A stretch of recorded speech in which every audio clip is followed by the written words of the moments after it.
31번째, 날이 갈수록 더 좋은. 요한복음 2장 1절에서 10절 말씀입니다. 사흘째 되던 날, 갈릴리 가나에 혼례가 있어 예수의 어머니도 거기 계시고 예수와 그 제자들도 혼례의 청함을 받았더니 포도주가 떨어진지라. 예수의 어머니가 예수에게 이르되 저들에게 포도주가 없다 하니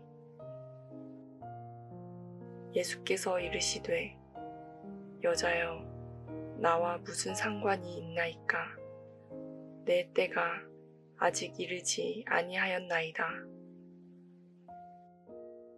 그의 어머니가 하인들에게 이르되 너희에게 무슨 말씀을 하시든지 그대로 하라 하니라. 거기에 유대인의 정결 예식을 따라 2-3 통 드는 돌 항아리 6이 놓였는지라. 예수께서 그들에게 이르시되 항아리에 물을 채우라 하신즉 아귀까지 채우니 이제는 떠서 연회장에게 갖다 주라 하시매 갖다 주었더니 연회장은 물로 된 포도주를 맛보고도 어디서 났는지 알지 못하되 물떠온 하인들은 알더라. 연회장이 신랑을 불러 말하되 사람마다 먼저 좋은 포도주를 내고 취한 후에 낮은 것을 내거늘 그대는 지금까지 좋은 포도주를 두었도다 하니라.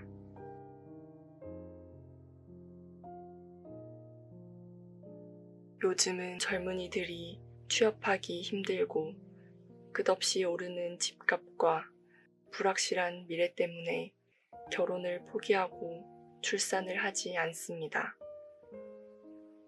결혼 생활을 위한 비용을 모으거나 재산을 소유하기 점점 힘들어지는 가운데 결혼이 이룰 수 없는 꿈처럼 되어버렸습니다.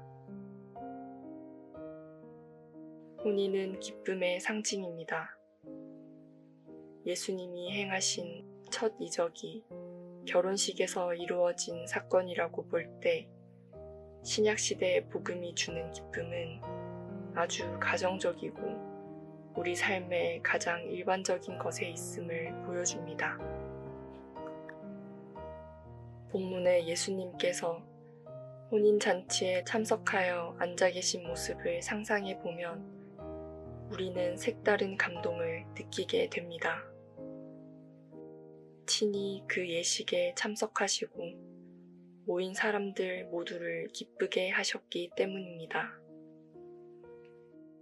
작은 마을 가나에서 있었던 이 결혼식이 누구의 결혼식인지는 알 수 없지만 마리아가 중요한 일을 맡고 있으며 예수님이 참석하신 것으로 볼 때 예수님과 가까운 친척의 결혼이었던 것 같습니다. 그런데 그만 포도주가 떨어지고 말았습니다. 잔치에서 가장 중요한 음식은 포도주였기에 당황할 수밖에 없는 상황입니다. 이때 마리아는 이 위기의 상황에서 예수님을 찾아가서 포도주가 없다고 말합니다. 이때 예수님은 아직 공생애를 시작하시지 않았고 자신이 누구이신지를 밝히는 말씀도 기적도 행하시기 전이었습니다. 마리아의 부탁에 대한 예수님의 대답은 엉뚱합니다. 4절 예수께서 이르시되 여자여 나와 무슨 상관이 있나이까. 내 때가 아직 이르지 아니하였나이다. 여기서 예수님께서 어머니를 향하여 여자여 라고 하신 것에는 뜻이 있습니다. 이 말씀은 거절의 의미가 강합니다. 특별히 자기 어머니를 여자여 라고 부른 것은 이제는 마리아의 육신의 아들로서가 아니라 하나님의 아들로서 세상 죄를 지고 가는 어린 양으로서의 새로운 생활이 시작된 것을 의미합니다. 그래서 예수님은 자기 어머니도 하나님의 말씀 앞에 순종해야 될 자로 본 것입니다.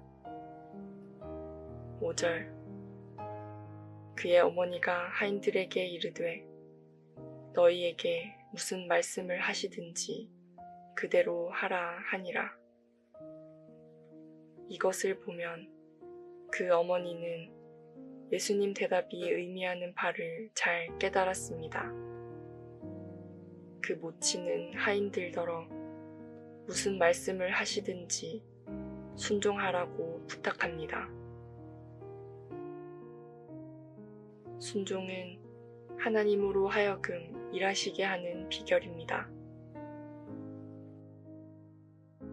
예수님의 어머니 마리아는 지난날 천사 가브리엘이 그녀에게 찾아와 하나님의 아들을 잉태할 것이라는 소식을 전했을 때 자신이 처한 어려운 상황에도 불구하고 하나님의 뜻에 순종했습니다. 누가복음 1장 38절 마리아가 이르되 주의 여종이오니 말씀대로 내게 이루어지이다 하매 천사가 떠나가니라. 그 결과로 마리아는 예수님을 낳고 그의 생애 동안 중요한 역할을 하며 성경 구원의 역사에 중요한 위치를 차지하게 되었습니다. 혼인집에는 정결 예식을 위한 두세 통 드는 돌 항아리 6이 놓여 있었습니다.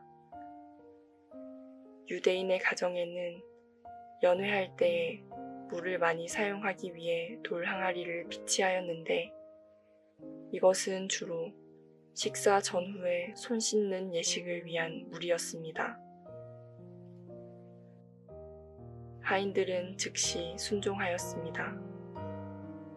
예수께서 하인들에게 항아리에 물을 채우라 말씀하시고 하인들은 물을 채우고 떠서 연회장에게 갖다 주었습니다. 연회장은 물로 된 포도주를 맛보고도 어디서 났는지 알지 못하였지만 포도주의 맛을 극찬하였습니다. 처음보다 더욱 맛이 좋은, 갈수록 더욱 좋은 포도주를 맛보았기 때문이었습니다. 이러한 기적적인 사건에 몇 가지 원리가 있습니다. 첫째는 복종의 원리입니다. 마리아는 하인들에게 너희에게 무슨 말씀을 하시든지 그대로 하라고 하였습니다. 이것은 무조건 순종을 말합니다. 무조건 순종은 하나님께만 하는 법인데 여기서 예수님이 하나님 대우를 받으신 것은 당연합니다. 모세는 하나님께서 그를 이스라엘 백성을 이집트에서 구출하기 위한 지도자로 부르셨을 때 처음에는 자신의 능력에 대한 의문을 가졌지만 결국 하나님의 명령에 순종했습니다. 그 결과 모세는 이스라엘 백성을 애굽에서 이끌어내었고 시내산에서 율법을 받았으며 40년간 광야에서 백성을 인도하는 역할을 했습니다. 그의 순종은 이스라엘의 역사에서 중요한 전환점을 이루었습니다. 둘째는 변화의 원리입니다.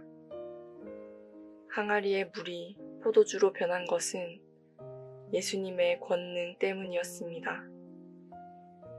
이와 같은 이적은 그리스도의 복음으로 죄인들이 변화되어 하나님의 자녀가 될 것을 비유하기도 합니다. 복음은 어떤 사람이라도 변화시킬 능력이 있습니다. 막달라 마리아는 7 귀신 들렸던 여인으로 예수님께 치유를 받기 전에는 고통스러운 삶을 살았습니다. 그러나 예수님을 만나 고침받은 후 예수님의 열렬한 추종자가 되었고 예수님의 십자가 사건과 부활의 증인이 되었습니다. 특히 부활하신 예수님을 가장 먼저 만난 사람 중 하나로 기록되어 있습니다. 사마리아 여인은 수가의 우물가에서 예수님을 만난 여인으로 여러 남편을 두었던 복잡한 과거를 가지고 있었습니다. 그러나 예수님과의 대화를 통해 메시아임을 알게 되자 자신의 마을 사람들에게 예수님을 증거하게 됩니다. 그로 인해 많은 사마리아 사람들이 예수님을 믿게 되었습니다. 마리아가 포도주가 떨어졌음을 예수님께 말했을 때 예수님은 뭐라고 대답하셨습니까? 여자여, 나와 무슨 상관이 있나이까? 라고 하셨습니다. 이 집에 포도주가 떨어진 것과 내가 무슨 상관입니까? 라고 하셨습니다. 이 말은 잘못하면 시험에 들게 할 수도 있는 말이었습니다. 그러나 예수님의 어머니는 시험에 들지 않았습니다. 어떤 사람은 설교를 듣고 오히려 시험에 빠집니다. 옆 성도들을 보고 시험에 빠집니다. 이런 사람은 기적을 체험할 수 없습니다.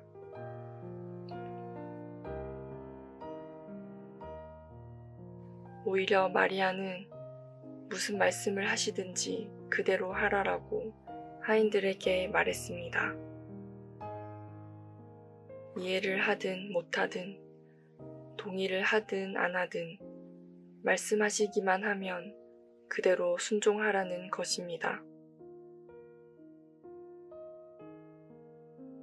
무슨 말씀을 하시든지 내가 순종하겠습니다 라는 겸손한 마음을 가지고 나오는 사람, 겸손한 마음을 가지고 말씀을 듣는 사람, 겸손한 마음을 가지고 신앙생활하는 사람은 하나님 앞에 크게 쓰여질 사람이요, 큰 축복을 받을 사람이요, 능력을 받을 사람입니다.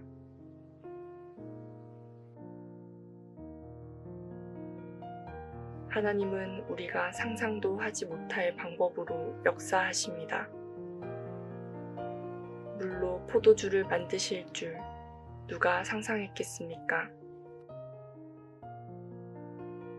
그러므로 사방이 막힌 듯한 위기 때에도 헤쳐나갈 길은 오직 주님께 있습니다. 잔치가 막바지에 이를수록 더 좋은 포도주가 나왔듯이 날이 갈수록 더 좋은 은혜를 주시는 분은 예수님밖에 없습니다. 우리에게 내일의 은혜는 더욱 클 것입니다. 최고의 은혜가 장차 우리 앞에 올 것입니다.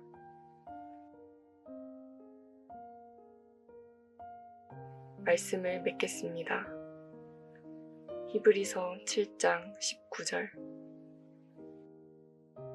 이에 더 좋은 소망이 생기니 이것으로 우리가 하나님께 가까이 가느니라.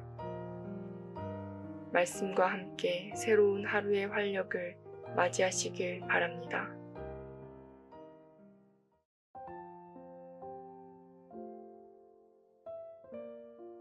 32번째.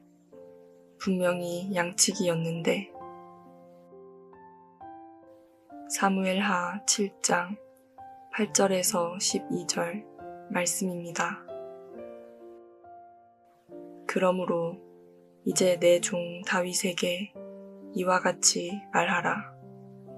만군의 여호와께서 이와 같이 말씀하시기를 내가 너를 목장 곧 양을 따르는 데에서 데려다가 내 백성 이스라엘의 주권자로 삼고 내가 가는 모든 곳에서 내가 너와 함께 있어 내 모든 원수를 내 앞에서 멸하였은즉 땅에서 위대한 자들의 이름같이 내 이름을 위대하게 만들어 주리라.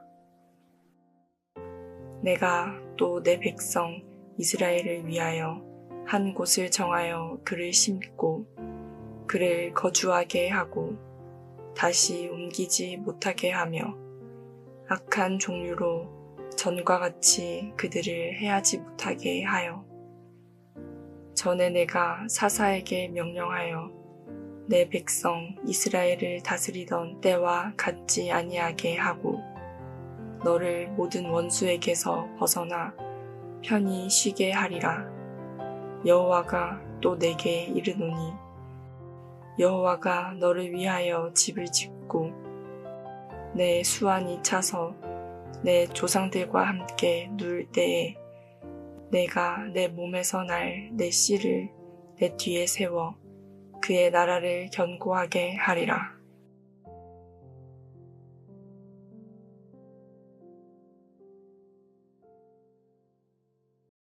다윗은 하나님께 깊은 사랑과 경외심을 가지고 있었습니다. 그는 자신의 백향목 왕궁이 화려한 것에 비해 하나님의 언약궤가 머무는 곳이 초라하다고 느껴 성전을 건축하고자 했습니다. 비록 하나님께서 다윗이 아닌 그의 아들 솔로몬을 통해 성전을 건축하게 하셨지만 다윗은 이 일을 위해 많은 준비를 하며 자신의 마음을 표현했습니다. 성전 건축에 대한 다윗의 가상한 마음을 보신 하나님께서는 이제 다윗과 그 왕조에 대한 놀라운 축복을 약속하십니다. 하나님께서는 다윗이 양을 치는 데서 데려다가 주권자로 삼으셨습니다. 사무엘상 16장 11절 이새가 이르되 아직 막내가 나왔는데 그는 양을 지키나이다. 사무엘이 이새에게 이르되 사람을 보내어 그를 데려오라.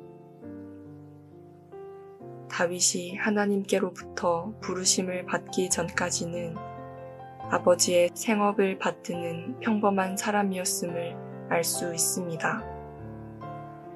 이러한 하나님의 주권적 선택 때문에 다윗은 양치는 목자에서 일약 이스라엘의 왕이 될 수 있었습니다.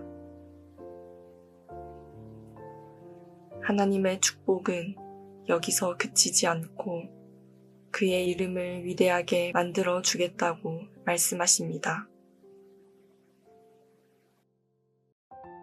말씀대로 다윗과 솔로몬의 통치 기간 동안 상당히 이스라엘의 이름이 위대해졌습니다. 그러나 그 이름의 위대한 성취는 다윗의 먼 후손에 의해 이루어졌는데 곧 예수 그리스도로 완성되었습니다. 빌립보서 2장 9절 이러므로 하나님이 그를 지극히 높여 모든 이름 위에 뛰어난 이름을 주사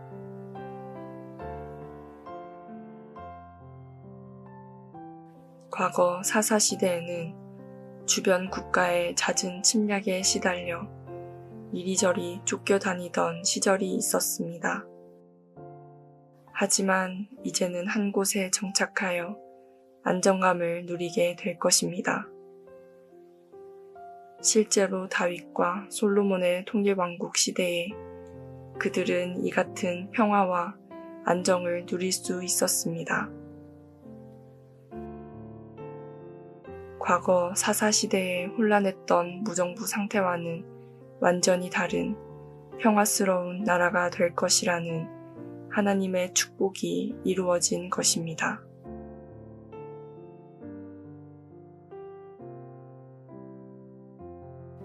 비록 그의 후손들이 바벨론에 포로 잡혀가기도 했지만 예레미야 24장 6절 내가 그들을 돌아보아 좋게 하여 이 땅으로 돌아오게 하고 그들을 세우고 헐지 아니하며 심고 뽑지 아니하리라는 말씀으로 하나님의 사랑을 나타내셨습니다.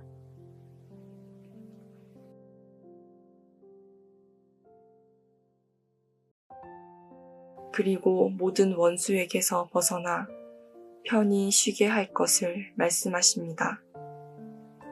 사사시대의 일시적이고 부분적인 평화와는 달리 다윗 시대에는 보다 지속적이고 완전한 평화가 이루어질 것을 약속해 주십니다.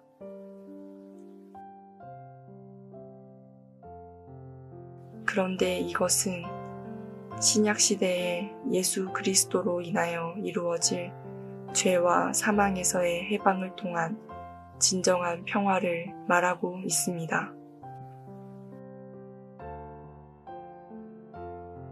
로마서 5장 1절 그러므로 우리가 믿음으로 의롭다 하심을 받았으니 우리 주 예수 그리스도로 말미암아 하나님과 화평을 누리자.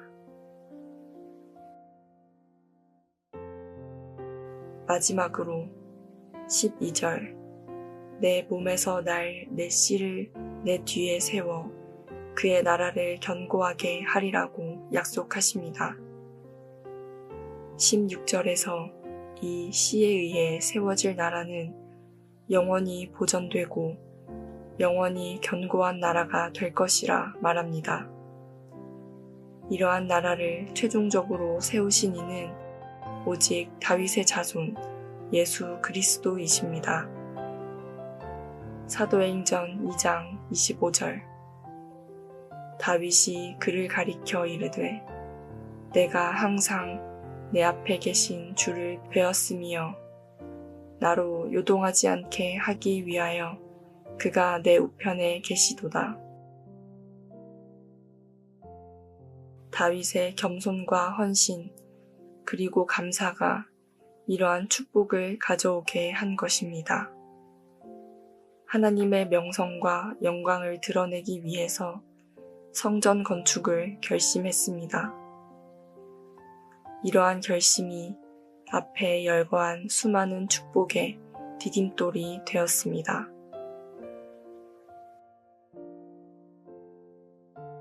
다윗은 그의 화려한 경력 못지않게 험난한 경험을 많이 한 사람입니다.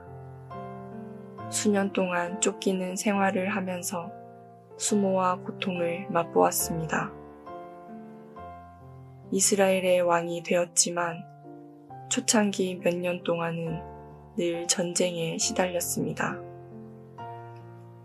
그러나 그의 힘들고 긴장된 분위기도 마침내 끝나고 하나님이 주신 평화가 찾아와서 안정된 왕궁에서 생을 여유롭게 보낼 수 있었습니다.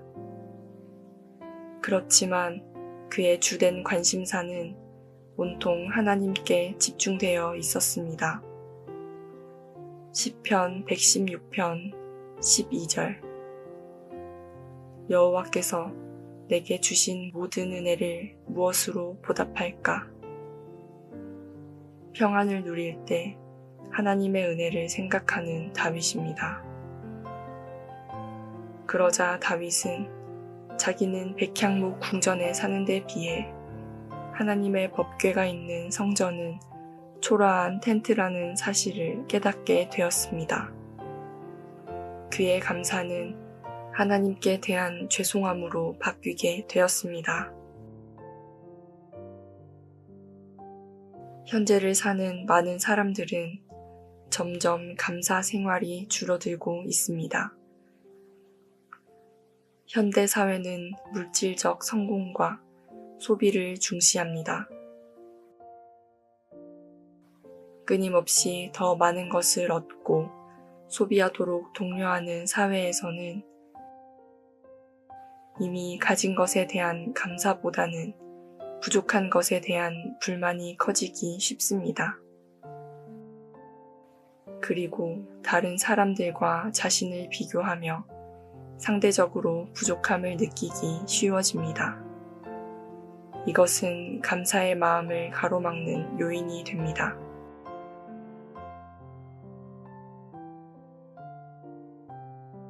기술의 발달로 인해 많은 것을 즉시 얻을 수 있게 되면서 인내와 기다림의 가치가 약화되고 작은 일에 대한 감사보다는 더 큰 만족을 추구하게 됩니다. 그리고 정신적, 신체적 피로감이 누적되어 긍정적인 감정을 느끼기 어려워지며 감사의 마음을 가질 마음의 공간이 사라집니다. 그럼에도 그리스도인들은 먼저 예수님과 나를 비교해 보아야 합니다. 고린도후서 8장 9절. 우리 주 예수 그리스도의 은혜를 너희가 알거니와 부요하신 자로서 너희를 위하여 가난하게 되심은 그의 가난함으로 말미암아 너희를 부요하게 하려 하심이라. 하늘의 모든 영광을 포기하시고 가난하게 종의 모습으로 오셨습니다. 그 대신 우리는 영원한 생명, 하늘의 모든 부요함을 누리게 되었습니다. 우리가 다윗처럼 이런 예수님께 송구한 마음을 가지고 산다면 우리는 진정 감사의 삶과 축복의 삶을 누릴 수 있습니다.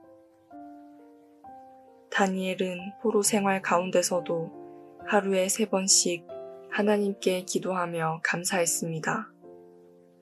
사도 바울은 빌립보 교인들을 향해 빌립보서 1장 3절 내가 너희를 생각할 때마다 나의 하나님께 감사하며 예수님은 그의 생애 동안 자주 하나님께 감사를 드렸습니다. 오병이어의 기적을 일으키기 전에 떡과 물고기를 들고 하나님께 감사 기도를 드렸습니다. 나사로를 무덤에서 나오게 하기 전에 하나님께 감사의 기도를 드렸습니다. 또한 최후의 만찬에서도 잔을 들고 감사 기도를 드렸습니다. 예수님께서 항상 하나님께 감사하는 마음을 가지고 계셨으며 이를 통해 제자들과 사람들에게 감사의 중요성을 가르치셨음을 보여줍니다. 말씀을 정리합니다. 하나님께서는 다윗이 양을 치는 데서 데려다가 주권자로 삼으셨습니다. 하나님의 집을 생각하는 다윗에게 이름을 위대하게 만들어 주겠다고 말씀하십니다. 이제는 한 곳에 정착하여 안정감을 누리게 될 것입니다.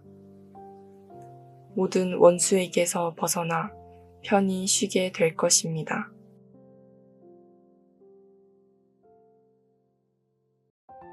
내 몸에서 날 내 씨를 내 뒤에 세워 그의 나라를 견고하게 하리라는 약속을 하시고 예수 그리스도를 통해서 성취하셨습니다. 말씀을 맺겠습니다. 참된 부자는 가진 것에 감사하는 사람이다 라는 말이 있습니다. 다윗처럼 하나님의 일이 무엇인가 생각하고 실천하십시오. 빌립보서 4장 6절 아무것도 염려하지 말고 오직 모든 일에 기도와 간구로 너희 구할 것을 감사함으로 하나님께 아뢰라. 말씀과 함께 새로운 하루의 활력을 맞이하시길 바랍니다.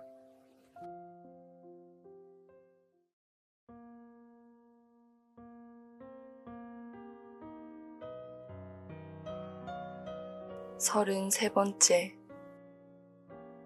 선택.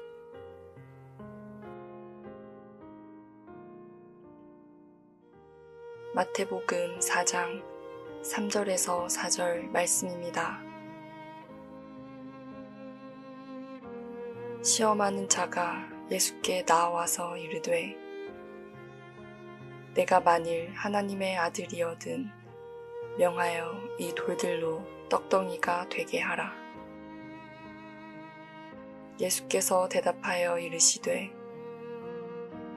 기록되었으되 사람이 떡으로만 살 것이 아니요 하나님의 입으로부터 나오는 모든 말씀으로 살 것이라 하였느니라.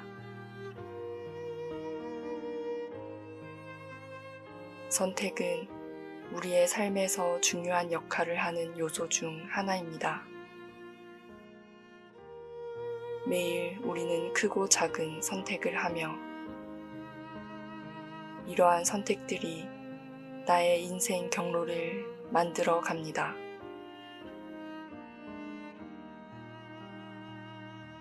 우리가 신앙생활을 하면서 겪게 되는 유혹과 시험도 이런 선택의 한 부분이라 할 수 있습니다.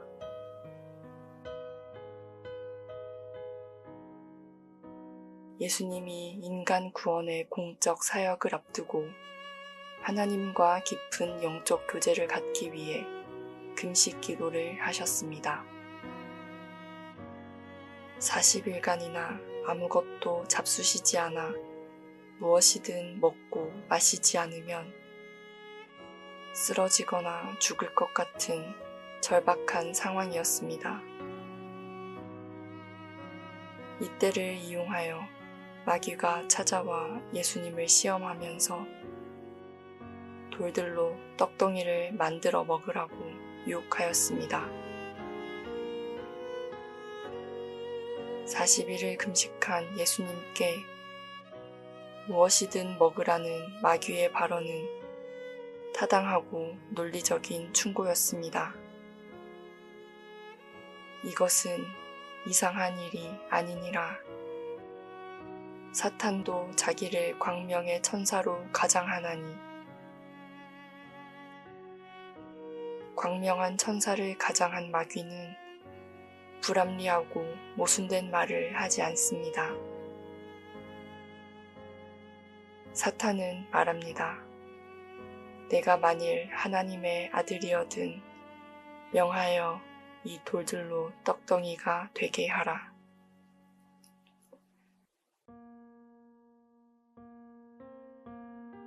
십자가에 처참하게 매달려 있는 예수님을 향해 어떤 사람들이 내가 만일 하나님의 아들이어든 자기를 구원하고 십자가에서 내려오라고 비웃었습니다. 이것은 예수님이 하나님의 아들이 아니라고 확신하고 한 말입니다.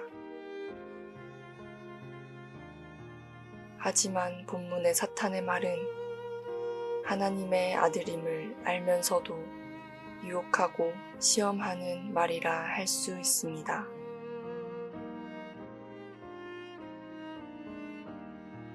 마귀는 예수님이 자신의 능력을 하나님의 일을 사용하는 데 사용하기보다는 개인적 절박한 문제를 해결하는 데 먼저 사용하라는 유혹을 한 것입니다.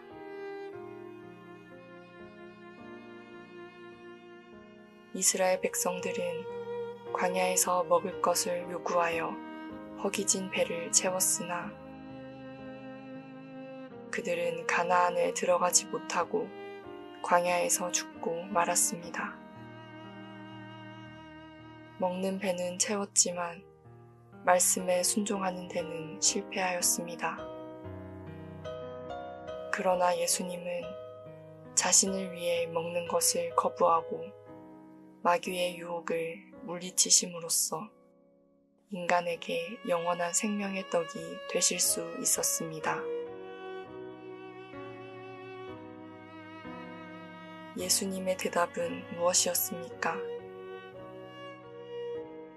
기록되었으되 사람이 떡으로만 살 것이 아니요 하나님의 입으로부터 나오는 모든 말씀으로 살 것이라 하였느니라.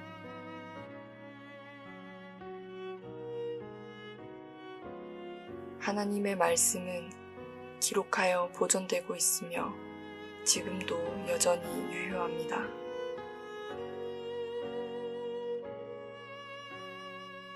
히브리서 4장 12절 하나님의 말씀은 살아있고 활력이 있어 좌우의 날선 어떤 검보다도 예리하여. 에베소서 6장 17절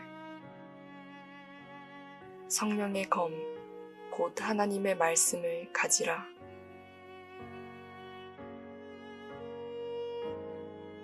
예수님의 답변은 모두 기록된 하나님의 말씀에 바탕을 둡니다. 여기서 예수의 겸손과 성경에 정통하신 지혜가 뚜렷이 나타납니다. 그러므로 우리들도 삶의 어려운 시험이나 곤경이 닥쳐올 때 자기의 지식이나 경험에 의존하지 말고 하나님의 말씀에 의지하여 선택하고 결정해야 할 것입니다.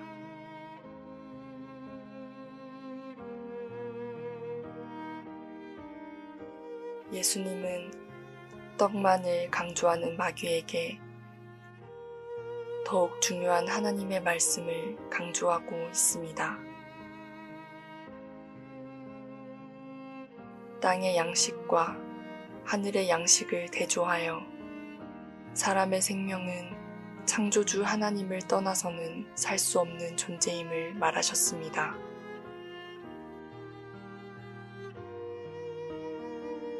우리가 하나님의 말씀 없이 살 수 없는 이유는 시편 104편 14절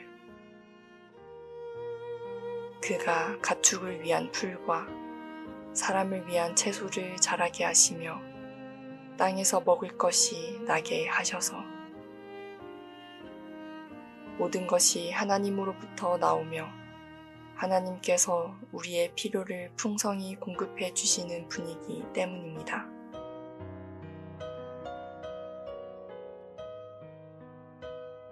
그리고 아모스 시대에 이스라엘을 통해서 깨달을 수 있습니다.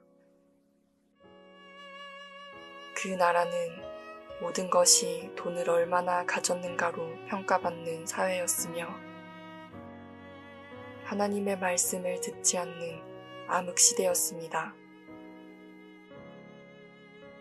그 결과 30년이 지난 후 완전히 망해버렸습니다.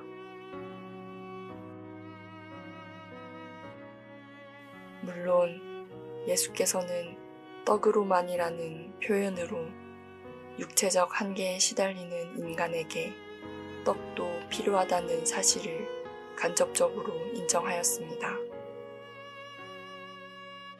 그러나 그것보다 인간에게 더 필요한 것은 생명의 근원인 하나님의 말씀이라는 것입니다.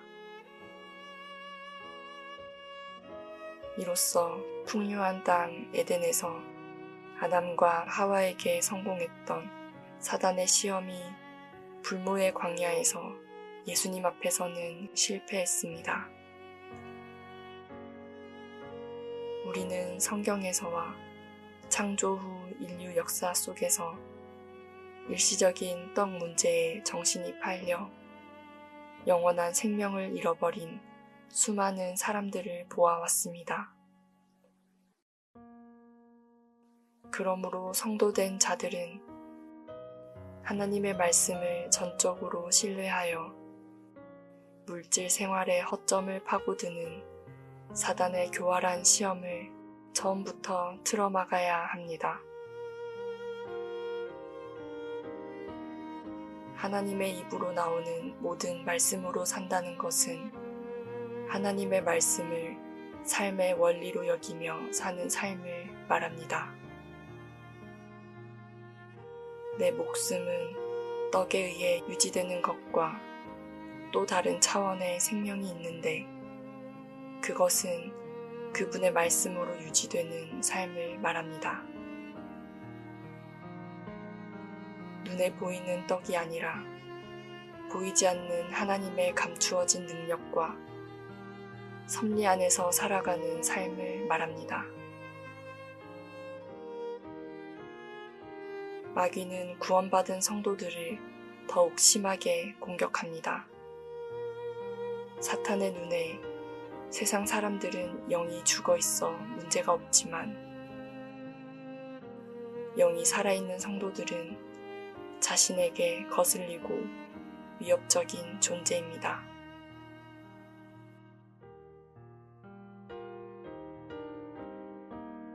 사냥꾼에게 쫓기는 사슴 2마리가 있습니다.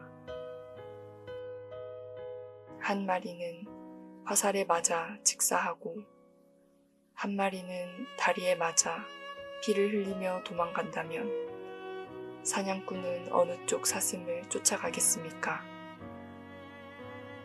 죽은 사슴은 일단 놔두고 살아있는 사슴부터 쫓아가 잡을 것입니다. 맞습니다. 영혼이 죽은 사람은 이미 마귀의 것이기 때문에 내버려 둡니다. 하나님의 뜻대로 살려는 사람은 마귀가 온갖 유혹으로 시험하며 넘어뜨리려 합니다. 그렇다면 떡으로 불려지는 물질은 어떻게 사용해야 할까요? 요셉이 총리로서 애굽에서 어떻게 통치했는지 살펴볼 필요가 있습니다. 풍년의 때에 곡식을 싼 가격으로 구매해 창고에 저장해 놓습니다. 흉년이 들었을 때 곡식을 풀어서 많은 사람을 살리고 이익도 남기고 판매합니다. 요셉은 이러한 식량의 통제 정책을 통해서 중앙 집권적 힘을 강화해 나갑니다. 요셉의 모든 행동은 겉으로 볼 때는 물질적이라 할 수 있습니다. 그러나 뿌리에는 하나님을 향한 믿음이 있습니다. 우리의 많은 가치는 물질을 다루는 방식에서 나옵니다. 받은 물질을 제대로 사용하고 베푸는 것을 통해서 우리의 영적인 삶을 드러내는 것입니다. 바울은 자기의 어려운 시절을 묘사하면서 비천에 처할 줄도 알고 풍부에 처할 줄도 아는 일체의 비결을 배웠다고 말합니다.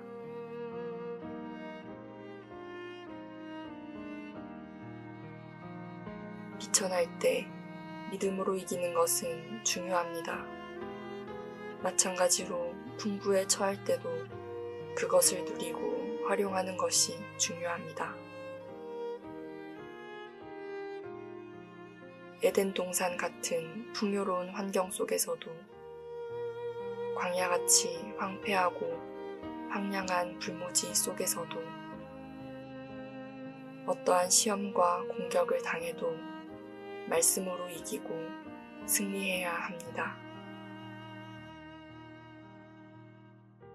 우리가 절박할 때 오히려 시험을 잘 견디고 오히려 풍부를 경험하는 그리스도인들이 되어야 합니다.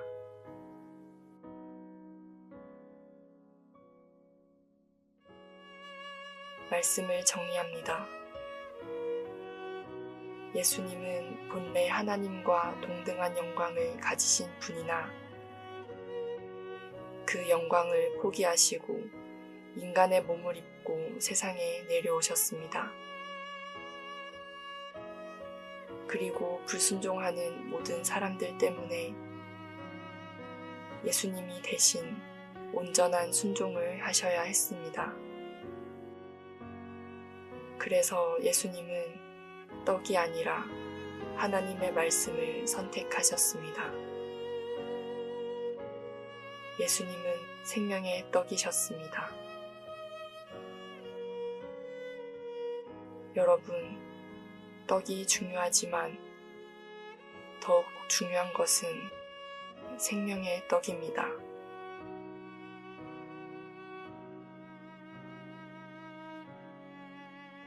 말씀과 함께 새로운 하루의 활력을 맞이하시길 바랍니다.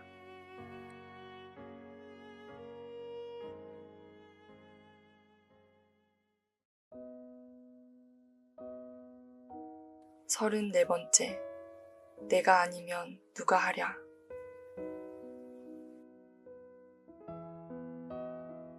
요한복음 13장 4절에서 7절 말씀입니다. 저녁 잡수시던 자리에서 일어나 겉옷을 벗고 수건을 가져다가 허리에 두르시고 이에 대야에 물을 떠서 제자들의 발을 씻기시고 그 두르신 수건으로 닦기를 시작하여 시몬 베드로에게 이르시니 베드로가 이르되 주여 주께서 내 발을 씻으시나이까. 예수께서 대답하여 이르시되 내가 하는 것을 내가 지금은 알지 못하나 그 이후에는 알리라.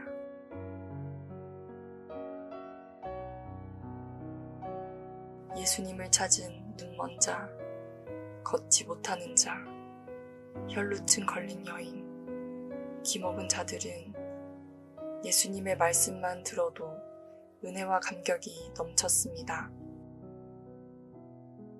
예수님 곁에 있길 원했고 늘 가까이서 예수님을 찾았습니다. 이들에게 예수님의 말씀은 치유와 생명과 삶의 원천이었습니다. 이와 같이 좋은 땅에 뿌려진 씨와 같이 말씀을 듣고 깨닫는 사람들은 열매를 맺어 30배, 60배, 100배의 결실을 보았습니다. 반면에 제사장, 서기관, 바리새인들은 같은 말씀을 들어도 비난과 질책과 책잡을 생각만 했습니다. 같은 말씀이라도 받아들이는 마음이 달랐기 때문입니다. 길가에 뿌려진 씨와 같이 말씀을 듣고도 깨닫지 못했습니다. 악한 자가 와서 그 마음에 뿌려진 것을 빼앗아가 버립니다.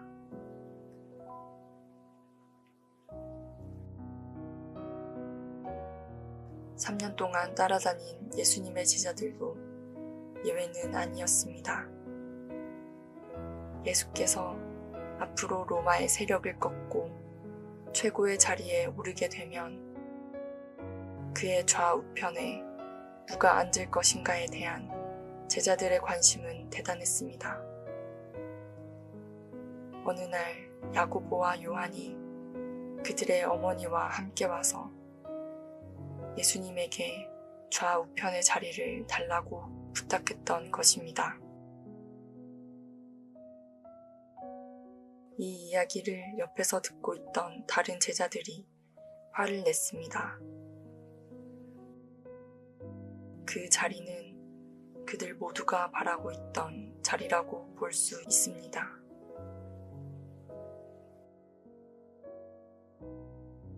예수께서 사역을 하시는 동안 제자들을 데리고 다니시면서 그들의 생각을 고치시려고 여러 방법으로 가르치셨습니다. 하지만 그중 가룟 유다는 실망한 나머지 예수님을 팔아버리기까지 하였습니다.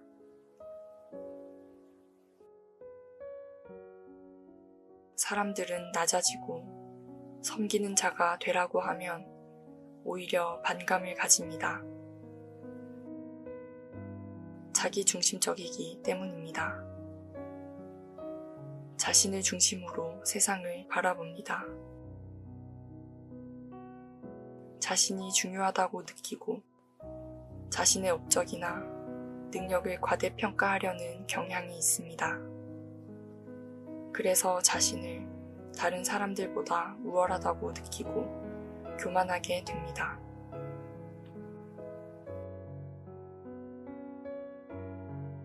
사람들은 인정의 욕구를 가지고 있습니다. 다른 사람들로부터 인정받고 싶어 합니다. 이러한 욕구는 자신을 과시하고 다른 사람들보다 우위에 서려고 하는 거만한 행동으로 이어질 수 있습니다. 이렇게 자신이 더 우월하다고 느끼는 경우 겸손과 섬김의 자세는 나오지 않습니다. 이러한 제자들에게 예수님은 말씀하십니다. 너희 중에는 그렇지 않아야 하나니 너희 중에 누구든지 크고자 하는 자는 너희를 섬기는 자가 되고 너희 중에 누구든지 으뜸이 되고자 하는 자는 너희의 종이 되어야 하리라.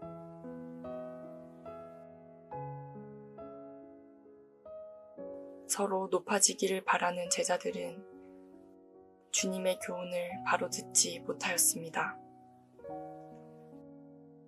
예수님의 말씀을 이해하거나 깨닫지 못했습니다. 그래서 말이 아닌 행동으로 보여주시기 위해서 오늘 성만찬 자리에서 제자들의 발을 일일이 씻겨주시는 것입니다. 예수께서 자리에서 일어나셔서 겉옷을 벗으시고 수건을 가져다가 허리에 두르시고 대야에 물을 담아다가 제자들의 발을 씻기셨습니다.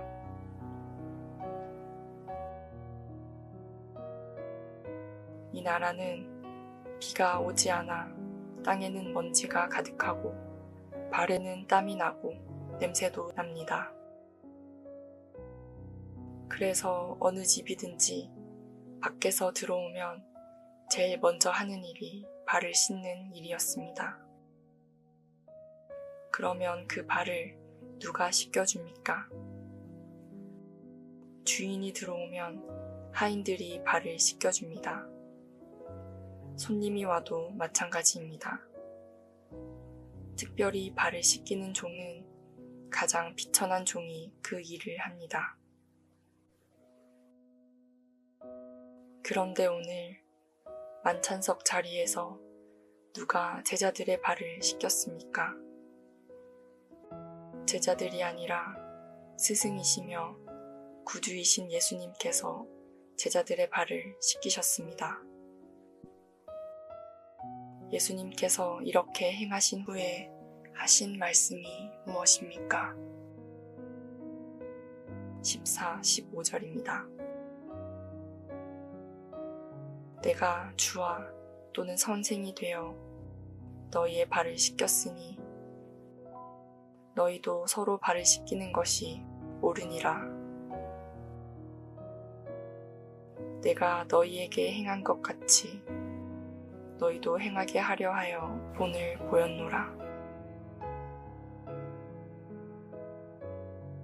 우리도 섬기는 자들로 살게 하기 위해서 주님께서 친히 본을 보여주신 것이라는 말씀입니다. 이때 베드로의 차례가 되었습니다. 베드로는 말합니다. 주님께서 내 발을 씻기시렵니까? 이것은 베드로가 너무 황송하고 죄송한 마음 가운데 나온 말입니다. 베드로는 예수님을 따르는 동안 이와 비슷한 말을 자주 했습니다. 그가 주님의 명령대로 순종하여 고기를 많이 잡은 때가 있었습니다. 깊은 데로 가서 그물을 내려 고기를 잡으라는 말씀을 따랐을 때에 그물이 찢어질 정도로 많은 고기를 잡았습니다. 그때에는 주여 나를 떠나소서 라고 하였습니다. 베드로가 가이사랴 빌립보에서 예수님의 고난에 대하여 말씀하실 때에도 역시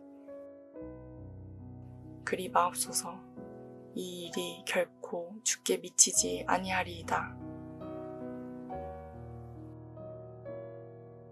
이렇게 베드로는 예수님의 구원 사역 관계의 행위에 대하여 이해하지 못하고 늘 인간적인 해석으로 잘못 말하였습니다. 예수님께서 행하신 겸손과 희생에 대하여 인간적으로서 황송하게 생각하면 좋으나 베드로는 예수님의 하시는 일을 이렇게 인간적으로만 취급하였습니다. 그래서 이 일을 죄송하게 여겨 예수님이 자신의 발을 씻는 일을 사양하려고 했습니다. 하지만 예수님의 행하심은 구원의 행위였습니다. 내가 너를 씻어주지 아니하면 내가 나와 상관이 없느니라. 그것에 감격하여 받아야 마땅합니다. 황송하여 사양하는 것은 병자가 의사의 진료를 받지 않겠다는 것과 비슷합니다. 인자가 온 것은 섬김을 받으려 함이 아니라 도리어 섬기려 하고 자기의 목숨을 많은 사람의 대속물로 주려 함이니라. 우리는 마땅히 다른 사람을 섬겨야 하는 이유가 있습니다. 예수님이 우리를 위하여 목숨을 버리셨습니다. 그러므로 우리가 그 사랑을 알고 다른 사람들을 위하여 목숨을 버리는 것이 마땅합니다. 그는 근본 하나님의 본체시나 하나님과 동등됨을 취할 것으로 여기지 아니하시고 예수님은 겸손하고 낮아지셔서 하나님의 본체지만 인간의 형체로 자기를 낮추어 죽기까지 복종하셨습니다.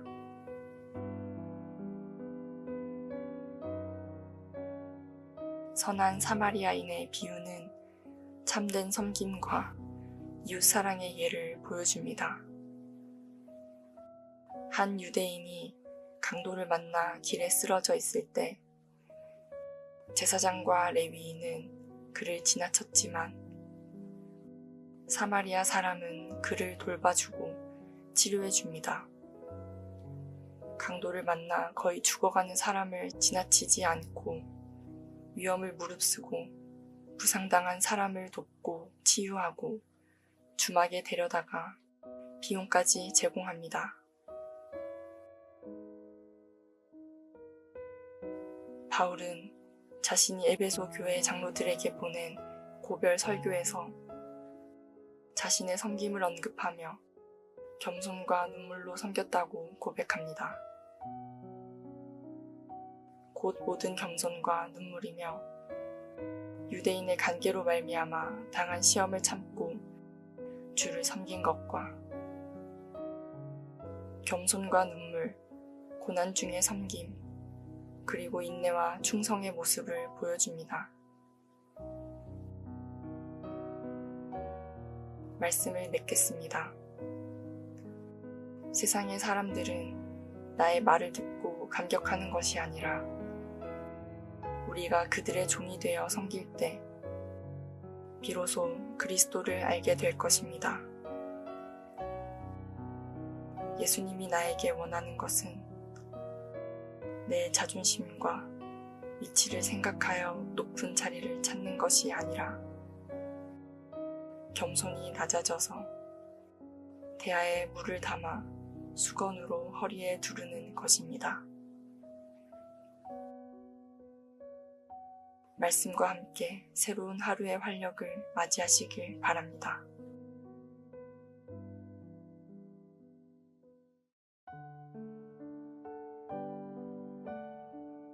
35번째 8장 18절 로마서 8장 18절 생각하건대 현재의 고난은 장차 우리에게 나타날 영광과 비교할 수 없도다.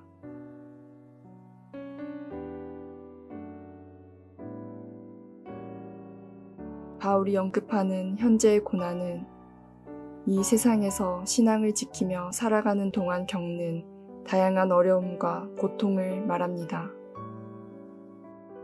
당시 바울과 초대교회 성도들은 신앙의 박해, 경제적 어려움, 질병 등 많은 고난을 겪었습니다. 이러한 고난은 신앙인으로서 세상에서 겪는 시련인데 일시적인 고난입니다. 현재의 고난은 신체적 고통뿐만 아니라 영적인 시련과 유혹과의 싸움, 마음의 고통을 포함합니다. 바울은 이러한 고난은 신앙의 여정에서 피할 수 없는 것임을 인정하면서 이것을 극복하고 이겨야 함을 말하고 있습니다. 그런데 우리의 삶은 현재의 고난으로 끝나는 것이 아니라 우리에게는 장차 나타날 영광이 있습니다. 그리스도인들이 최종적으로 얻게 될 구원과 천국에서의 영원한 삶이 있습니다. 이것은 예수 그리스도와 함께하는 영광스러운 상태입니다. 하나님 앞에서의 완전한 기쁨과 평안이 있는 생활입니다.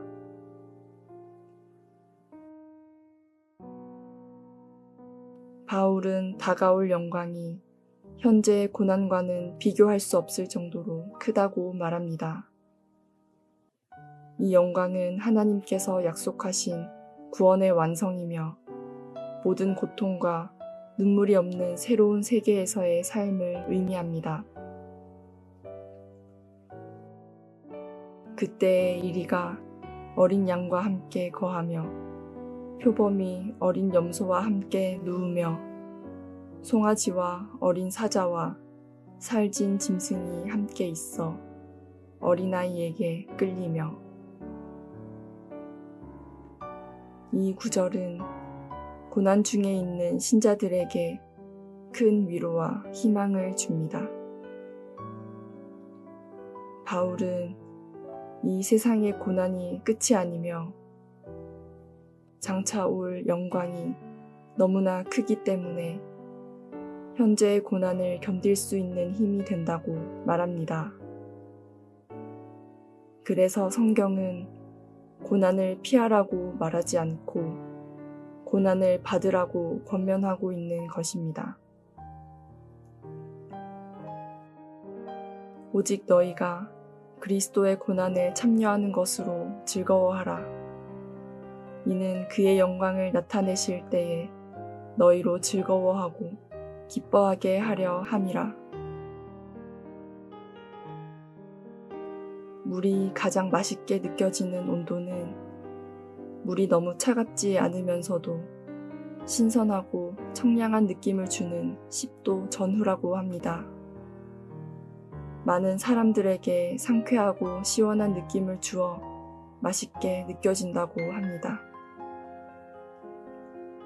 하지만 물이 몸에 가장 잘 흡수되는 온도는 체온에 가까운 미지근한 물인데 22도 정도입니다.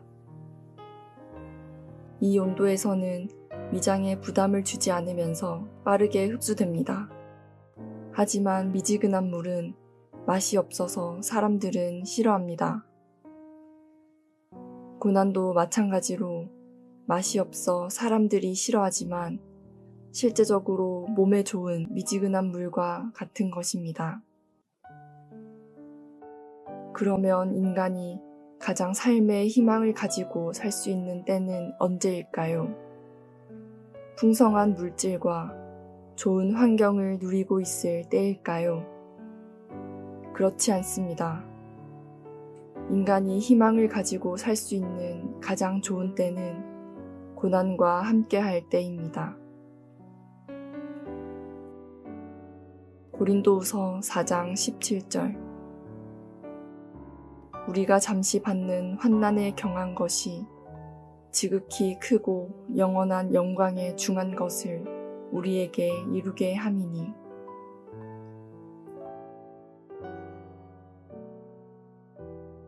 바울은 신자들이 이 땅에서 겪는 고난을 잠시라고 표현합니다. 이것은 세상에서의 고난이 일시적이고 제한적이라는 것을 의미합니다. 경한 것은 그 고난이 상대적으로 가볍다는 것을 말하며 바울은 이 고난이 견딜 수 있는 것임을 강조하고 있습니다. 반면에 장차 나타날 영광은 지극히 크고 영원한 영광에 중한 것이라고 말합니다. 이 부분에서 바울은 장차 신자들이 받을 영광을 설명합니다. 그 영광은 지극히 크고 영원한 것으로 이 세상에서 경험할 수 있는 어떤 것과도 비교할 수 없는 것입니다. 중한 것이라는 표현은 이 영광이 매우 가치 있고 중요하다는 것을 강조합니다. 그리고 고난을 통해 이루어지는 영광이 얼마나 위대한지 보여줍니다. 그렇다면 어떻게 고난을 이길 수 있습니까? 고난과 영광을 비교하는 것입니다. 18절. 생각하건대 현재의 고난은 장차 우리에게 나타날 영광과 비교할 수 없도다. 바울이 비교해 보았더니 결과가 어떻게 나왔습니까? 비교할 수 없다는 결론이 나왔습니다. 가난과 영광을 비교해 보십시오. 내 몸에 있는 질병과 영광을 비교해 보시기 바랍니다. 핍박과 영광을 비교해 보십시오. 이러한 놀라운 영광을 바라보는 우리들은 이 세상을 어떻게 살아야 합니까? 참음으로 기다리는 것입니다. 하나님이 우리에게 주기 원하는 것을 바라며 기대하는 것입니다. 새벽이야말로 가장 어둡고 추운 때입니다. 고난이 심할수록 때가 왔다는 사실입니다. 그리고 고난을 통과할 때 성령의 도우심을 간구해야 합니다. 오늘날 인간의 지식이나 수단과 방법으로 고난에 대처하려는 사람이 많습니다. 스스로 고난에 지쳐 하나님도 버리고 신앙도 포기하고 좌절해버리는 그리스도인들이 얼마나 많은지 모릅니다. 하나님께서는 우리에게 고난만 보내신 것이 아니라 고난을 능히 이겨나갈 수 있도록 성령도 보내주셨습니다. 예수님께서는 우리를 고아와 같이 버려두지 아니하시고 우리에게 보혜사 성령을 보내주시겠다고 말씀하셨습니다. 성령께서는 나를 도와주시기 위해 우리 곁에 와 계십니다. 우리는 고난을 당할 때 보혜사 성령을 환영하고 모셔드리고 의지해야 합니다. 그러면 성령께서 말할 수 없는 탄식으로 우리를 위해 하나님께 간구하여 주시고 우리를 위해 역사하여 주시는 것입니다. 이와 같이 성령도 우리 연약함을 도우시나니 우리가 마땅히 비일 바를 알지 못하나 오직 성령이 말할 수 없는 탄식으로 우리를 위하여 친히 간구하시느니라. 성령의 도우심을 바라보지 아니하고 환경을 바라보면 의심이 생기고 두려움이 생깁니다. 이 의심과 두려움을 통해 마귀가 우리를 도적질하고 죽이고 멸망시키는 것입니다.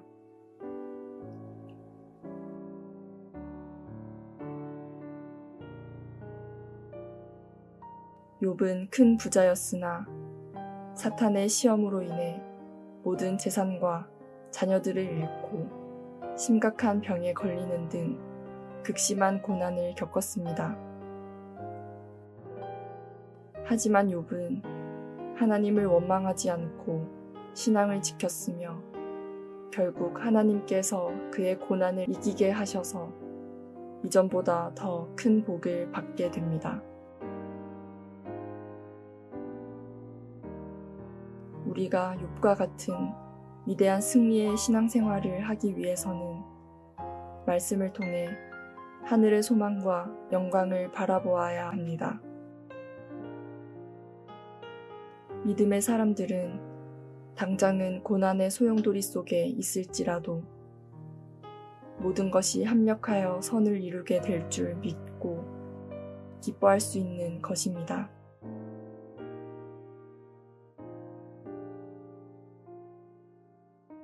우리는 고난이 왔을 때 오히려 기뻐해야 합니다. 하나님 아버지의 은혜가 나와 함께 있는 것을 생각하고 예수님의 구원이 나에게 있는 것을 생각하고 보혜사 성령의 인도하심이 나를 버려두지 않을 것을 믿고 나에게 영생을 주심을 생각하고 내 앞길에 천국의 영광이 있는 것을 생각해야 합니다.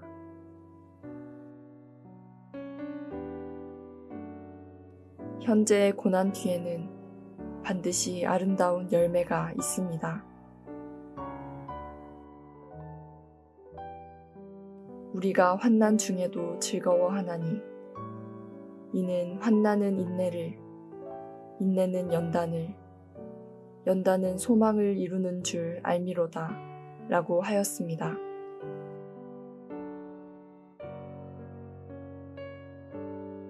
인내를 통해 강한 힘을 축적할 수 있습니다.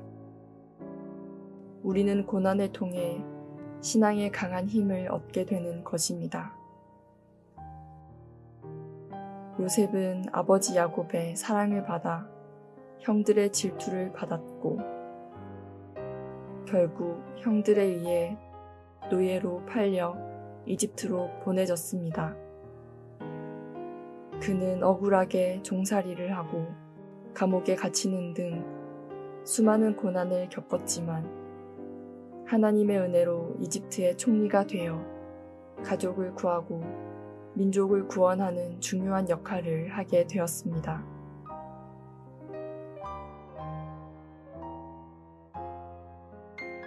말씀을 맺겠습니다.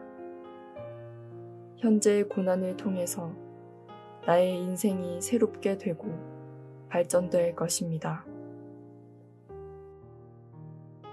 그것은 바로 내적인 성장과 성숙이 있습니다.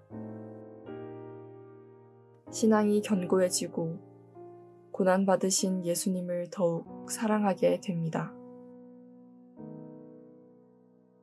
공동체에 힘을 주고 용기를 주게 될 것입니다. 우리에게 나타날 비교할 수 없는 영광이 주어질 것입니다.